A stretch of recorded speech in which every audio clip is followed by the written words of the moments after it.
You've been there, man, sitting across from her. She's touching her hair, laughing too loud, leaning in close. You think, this is it. She wants it. So you rush, you push too fast, and just like that, she ghosts you. Or worse. Oh, she says, I thought we were just talking. Here's the truth, bro. She wasn't leading you on. You led yourself into a fantasy you weren't ready for. Stop chasing moments that aren't real. Get your head straight. The power's in your hands. Today, we're breaking down 6 subtle behaviors women show when they're attracted to you, and what you shouldn't do when you see them. Most men rush for validation, but you're going to learn how to hold your ground like a damn fortress. This isn't about playing games or chasing affection. It's about standing firm in your power and not being led by desire. If you're ready to stop being led by lust and start leading with discipline, comment below. I protect my peace. Number 1, lingering eye contact. A man who loses himself in her eyes has already forgotten his own reflection. There's a moment every man knows. You're talking, maybe not even saying anything all that deep. And then she looks at you. Not a glance, not a polite smile, a look, a slow, steady gaze, like she's trying to read something in you. And right there, something in your chest shifts. You think, this is it. She's into me. You feel the pull, validation, excitement, a little heat in the blood. And you lean in, not physically maybe, but emotionally, internally. You start performing a quick compliment, a smirk, a joke. Not for humor, but to keep her attention. You're no longer just sitting with her. You're trying to impress her because somewhere deep down that look, it made you feel chosen, and you need to keep that feeling alive. But here's the truth. Most men don't want to hear. She wasn't choosing you. She was testing you. See, women don't fall for the guy who flinches when she looks deeper. They fall for the man who can meet that look and hold it, not with desperation, not with hunger, but with presence. You're not here to dance for her eyes. You're here to stand still in your own worth. The problem is, too many men, especially after heartbreak, crave that kind of attention. They just got out of something messy. Maybe she cheated. Maybe she ghosted. Maybe she slowly chipped away at your masculinity until you were a shell. And now, any sign of interest feels like hope, like a fucking lifeline, but that's dangerous. Because when you're still bleeding, a flirt feels like a rescue, and you'll mistake a glance for intimacy. You'll fantasize, spin stories in your head about what that look means, where it could go, how it proves you're still desirable. And that's how you give your power away. You project onto her what you need. You see validation, you imagine sex, you chase connection, and she sees neediness dressed up as charm. You want to know the Stoic move? Don't look away, but don't lean in either. Hold that eye contact like a man who has nothing to prove. Just hold it. Slow, centered, and still. Let her feel that you're rooted. And if she looks away first, you didn't win a game, you just stayed in your center. This isn't about playing cool or being emotionally dead. It's about not giving your fire away every time someone sparks a match. There's a quiet kind of confidence that lives in a man who doesn't flinch. It's in the way he watches without chasing, listens without jumping, responds without performing, because he knows if she's looking for a king, she's not watching how fast he kneels. She's watching if he ever kneels at all. That look, that eye contact, it's not just flirtation, it's a question, and your calm, unwavering presence, that's the answer. Stay still when the world tugs.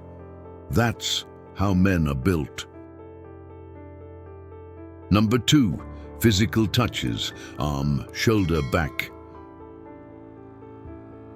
A brush of her hand shouldn't rattle the spine of a grounded man. She touched your arm. That's it. Just a quick brush.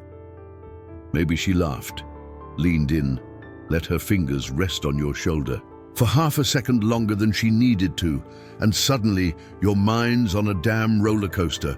You're already at the wedding, imagining your first vacation together, what your kids would look like. Your body tenses, your chest warms, and you lean in, not just physically, but emotionally, mentally, spiritually, like a dog that just heard the sound of its leash. She gave you a moment, and you gave her the whole map to your heart. Now listen to me and listen close. That single touch. It wasn't a promise. It wasn't an invitation. It wasn't her saying, "Come take me now." It was a test, a signal, a spark. But not every spark is meant to be chased. See, when you've just crawled out of a breakup or barely patched yourself back together after a toxic relationship, even the smallest sign of warmth can feel like a rescue. You've been starved, emotionally neglected. You've gone months, maybe years, without genuine affection. So when a woman reaches out and touches you, you don't just feel it in your skin, you feel it in your soul. And if you're not grounded, that's exactly where you lose your grip. The mistake most men make in that moment is they treat the touch like a green light. They think, "She's into me, let's go." So they escalate, they touch back, they lean in closer, they turn the dial up way too fast, too soon. But here's the thing, if you chase the touch, you kill the tension. If you respond like you're starving, you just told her you're desperate. And desperate energy? That's the quickest way to turn attraction into doubt. A man grounded in stoicism doesn't react like a damn fire alarm every time someone brushes his skin. He notices, he feels, but he doesn't chase. He acknowledges it, maybe. With a slow smile, a calm breath, maybe a slight lean back, not cold, not passive, just centered, because he knows it's not the touch itself that creates the connection. It's how you hold your ground after it happens. She wants to know if that energy she felt when she touched you, that calm, powerful tension, is real. She wants to feel your stability, your stillness, your presence. So when she tests the water, don't cannonball in like a boy desperate to swim. Stand at the edge, watch, let her feel that you're not here to be saved. You're here to be witnessed. You've already survived the storm. You've already been crushed, rebuilt, left on red, lied to, drained. You don't need a touch to tell you what you're worth. So don't give that power away just because her hand landed on your arm. Let her wonder. Let her ask herself, why didn't he react the way I expected? Why does he feel so solid? Because that's the man she remembers. Not the one who chased, the one who held his frame. When she touches your skin, don't move like she's in control of your pulse. Be the man who stays still and lets her feel the gravity. Number 3, attachment is addiction. You're not in love, you're hooked. You're sitting in your truck, staring at the steering wheel, thinking about texting her again. Not because she treated you well, not because you miss who she really is, but because your brain won't shut the hell up. She's in your chest like a damn ghost, whispering fake memories, only the highs, the laughs, the sex, the way she made you feel like the center of her universe for a minute. But you forget the crash that always came after, the nights you couldn't sleep, the way she'd pull you close just to push you away, the days she'd disappear and reappear like nothing happened. You called it passion. You called it love. Hell, you probably told your friends she was the one. But deep down, under the pain, under the confusion, you know what it really was. Addiction. You weren't in love, brother. You were hooked. Because love doesn't leave you anxious and empty. Love doesn't feel like withdrawal. Love doesn't show up like a damn slot machine. Sometimes gold, sometimes silence, never safe. You were addicted to the chemical chaos she brought into your life, and that's what hurts the most. Not losing her, but losing your high. See, a trauma bond is like a drug. It floods you with dopamine when she's sweet, loving, affectionate, then rips it all away when she flips, ghosts, yells, cheats, lies. Whatever her version of emotional terrorism looks like, it's the roller coaster that keeps you coming back because the low feels unbearable and the high feels like rescue. So every time she breaks you and then suddenly reaches out again, you don't just feel relief. You feel alive, but here's what no one told you. That feeling is fake. It's not love. It's dependency. It's a survival response. It's your nervous system clinging to chaos because it forgot what peace feels like. And if you don't catch it, you'll keep calling it romance. You'll keep chasing the pain that looks like passion. You'll keep crawling back to the woman who breaks you just to feel whole for a second. So what's the Stoic shift? You stop chasing dopamine. You stop mistaking drama for connection. You stop giving your energy to a pattern that's feeding on your weakness. You replace the need for her with the discipline of you. You build habits that aren't emotional. Crack pipes, you move your body, you work, you breathe. You journal and you rewire your damn brain.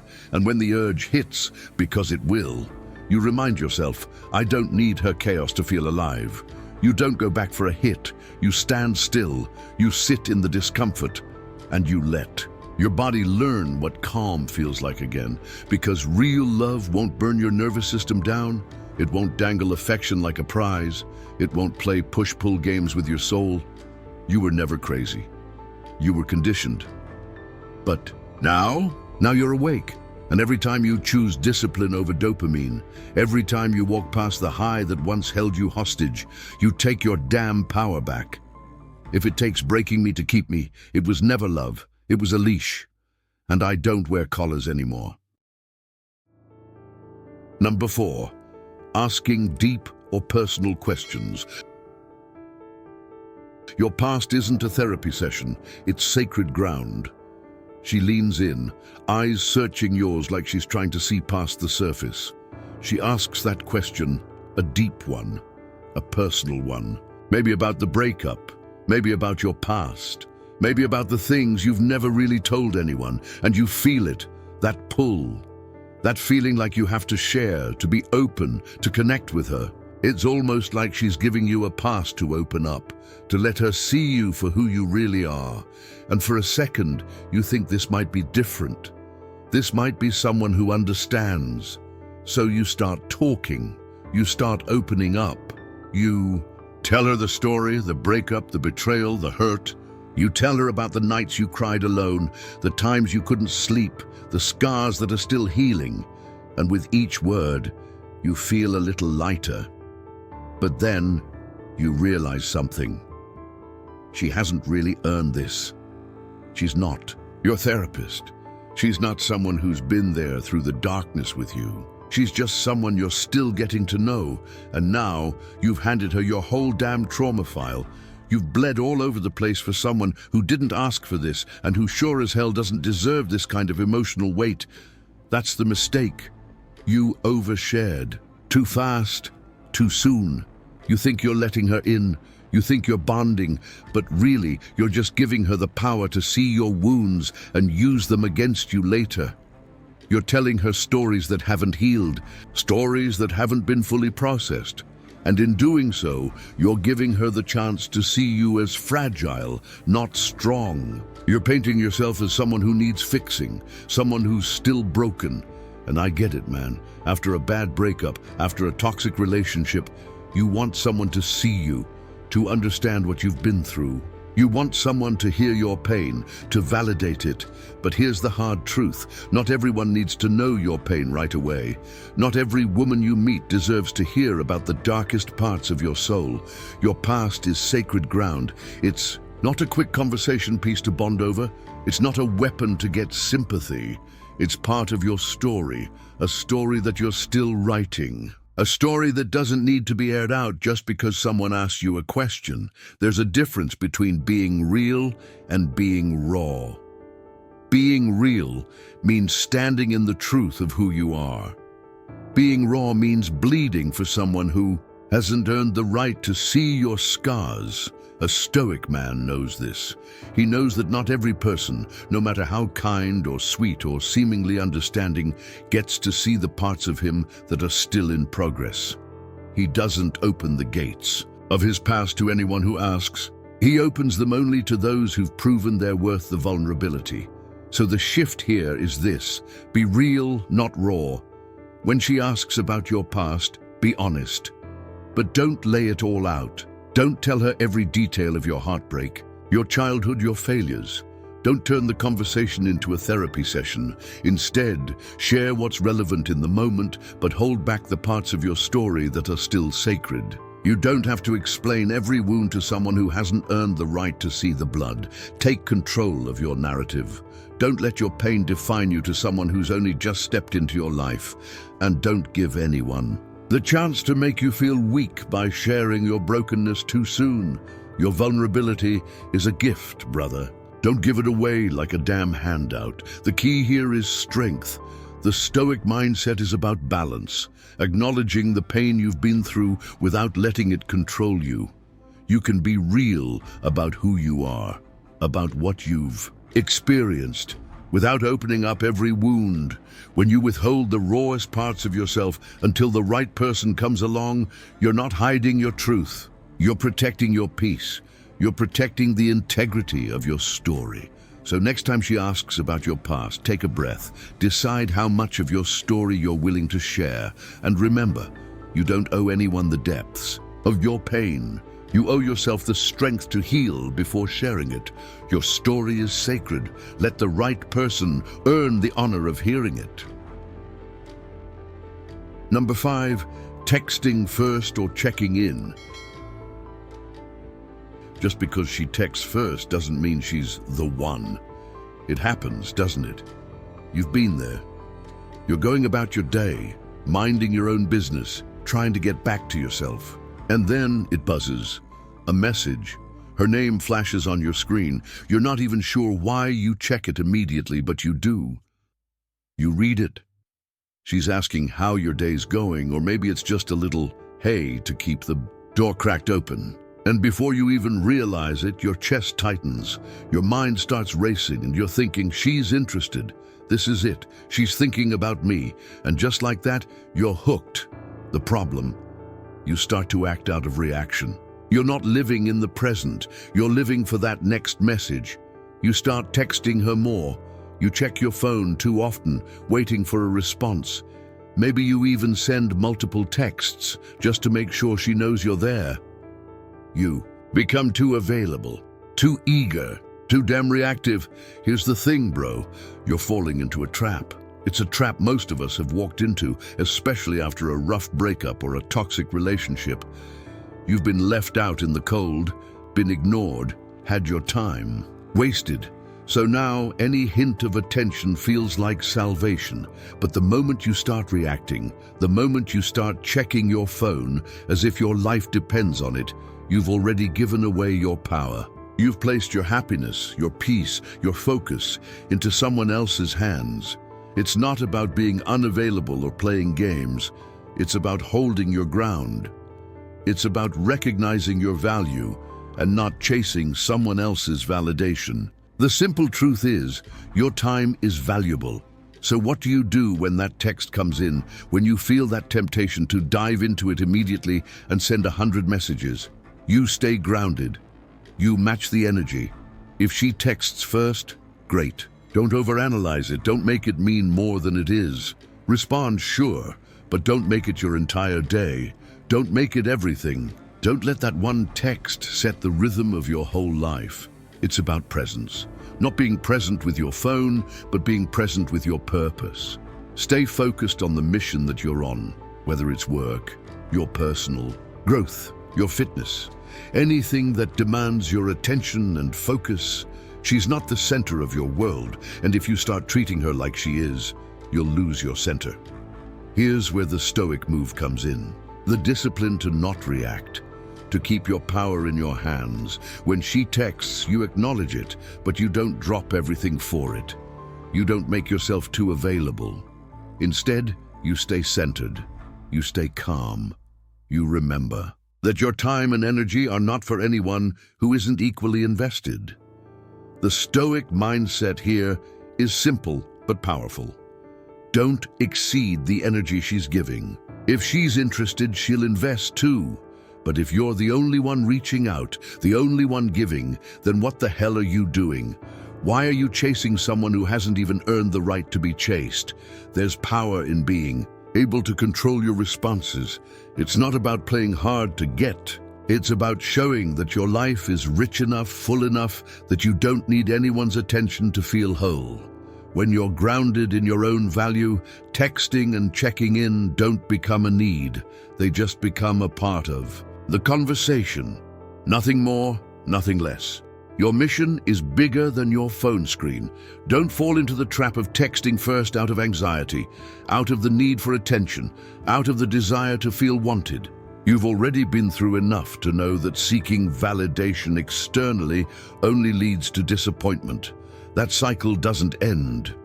You have to break it by staying present in your own life, by focusing on your goals, and letting your value speak for itself. And if she's truly interested, if she truly respects you, she'll understand that you won't be at her beck and call. She'll respect your time, your space, your mission, and if she doesn't, well then she's not for you.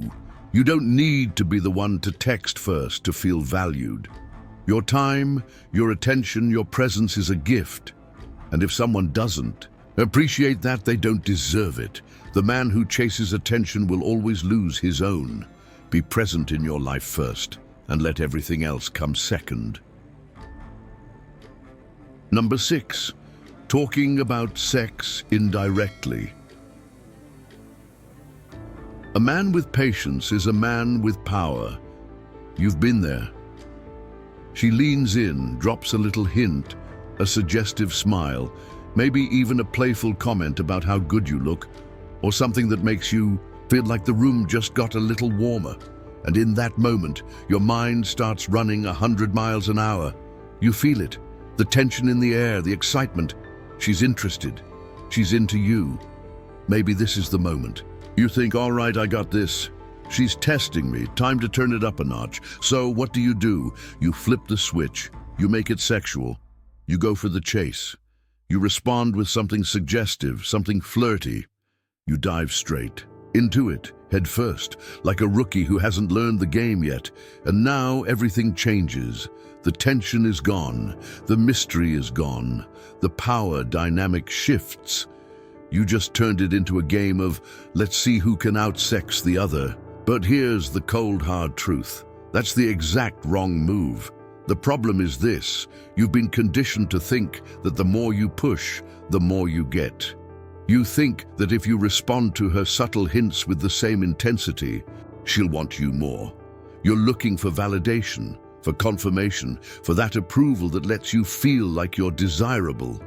But when you chase it, you lose the one thing that makes you truly attractive: mystery. She's testing you, sure. But the real test isn't whether you're ready to jump into bed. The real test is whether you can hold your ground, whether you can keep your composure, whether you can resist the temptation to dive into the quick, easy win. A man who dives head first at the first sign of interest doesn't command respect. He comes off desperate, eager for approval, hoping that his actions will win him validation. And that's not power, that's insecurity. And women, especially women who are looking for something real, can smell that shit from a mile away. Now I get it. After a breakup, especially one that left you broken, questioning your worth, you feel the need to prove yourself. You feel that desperate urge to be wanted, to feel desired. Every little sign of interest feels like a lifeline. Like maybe, just maybe, this is the chance to heal that gaping wound in your chest.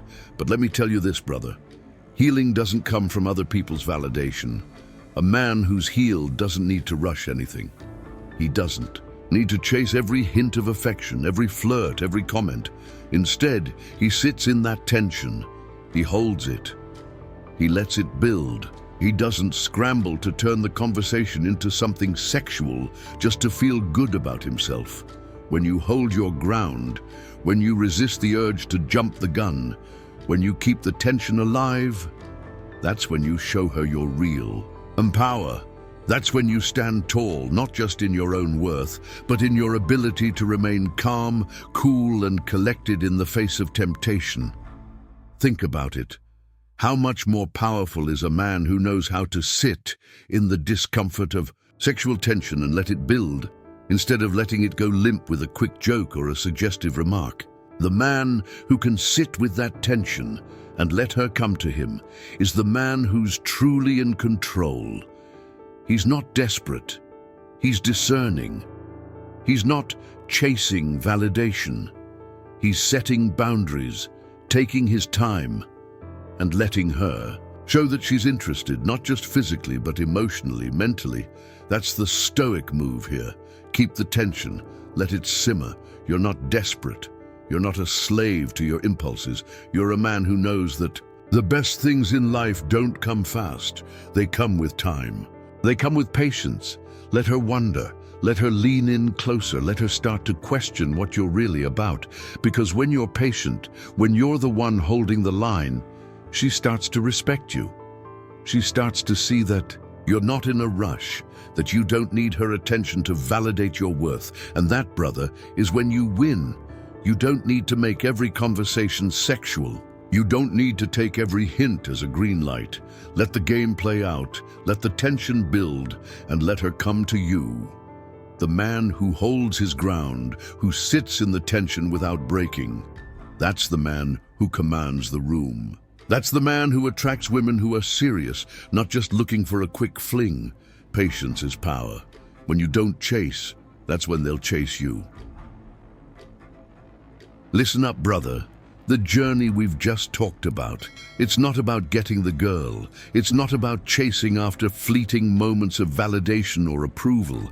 It's about transforming into the kind of man who doesn't need external validation to know his worth. Attraction is a spark, but what lights the fire that sustains you, that builds your life, is control. Control over yourself, over your impulses, and over how you show up in the world. You've spent enough time reacting, trying to prove yourself, trying to chase after scraps, but that ends now. Because you're not here to chase a moment, a high, or a feeling. You're here to build something real, something steady, something grounded, something unshakable. The man you are becoming isn't desperate for attention. He doesn't get rattled by a little flirt or a hint of interest. He stays. Centered, he holds his frame. He doesn't rush. He's patient. He's disciplined. He knows that his worth doesn't come from someone else's approval. It comes from within. So stop looking for approval outside yourself. Stop rushing for moments of fleeting affection. The real power is in the patience, the stillness, the quiet confidence that comes from knowing you don't need anything or anyone to be whole. If you're done reacting and ready to start leading your own life with intention, comment below, "I move with power." Share this with a brother who needs to hear it. Stay sharp, stay calm, stay solid, because the life you're building, it's yours to command.